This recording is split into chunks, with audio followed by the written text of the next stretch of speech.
if all of these breakers were operating, we'd have more demand than our panel could support. And so kind of makes you start to think, why would the National Electric Code allow a panel to have more loads than it supplies in terms of power? And so there's really two reasons why the National Electric Code would allow you to have more loads than supply. The first is that all electrical loads are not on at the same time. If you imagine you had an electric furnace, for example, it's never going to run at the same time as the air conditioning, right? If you're charging your electric vehicle, it's most often going to happen at nighttime, while laundry is going to happen in the daytime.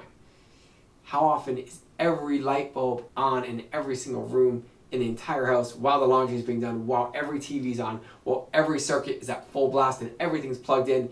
It's just unrealistic. So all the electrical loads are not necessarily run. All those breakers are not being drawn from at the same time.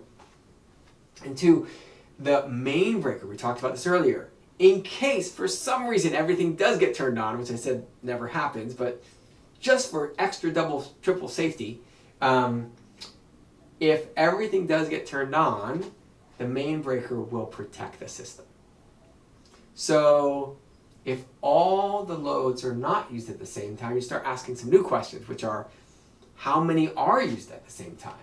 And which ones are used at the same time? And what's the maximum power they could actually draw?